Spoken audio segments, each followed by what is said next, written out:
Well, South Florida is no stranger to plastic surgery, but when it comes to medical tourism, many people still have their doubts. With us in studio now is Dr. Gregory Critchlow to ease some of those worries. Doctor, welcome to ISF. Thank you so much. Medical tourism is people traveling all over to have procedures done, from nose jobs, rhinoplasties to breast reduction. That's essentially it. Essentially, and there is some safety risks, of course, involved with that. What are they?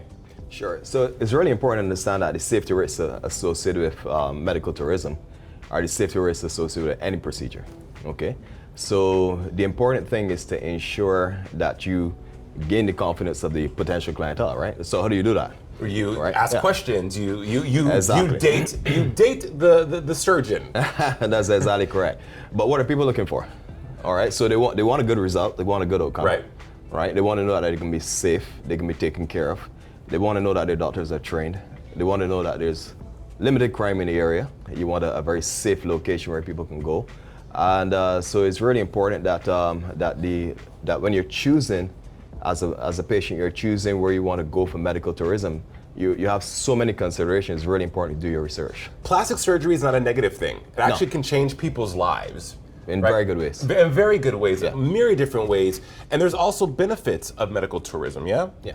What are they? Yeah, absolutely. So one of the really important things about medical tourism is that, number one, oftentimes you can have a procedure done which may not necessarily be available in your country. So that's a really important one. Okay, you need to have something done, or you want to have something done, but it's not available where you are. So that's an important one.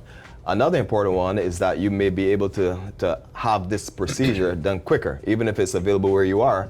There's such a long waiting list, or there's so much regulation yes. behind what's happening, that you can actually go have the identical procedure somewhere else. And then, of course, cost is an important factor as well, too, for many people. What you've seen is that it could be possibly cheaper in a different country. Yeah, that's an important consideration. A lot of these procedures are also elective, not really. That's right. I So- mean, yeah, that's what it really is, right? The majority of procedures are elective. Now, you can have a situation where there's an emergency procedure.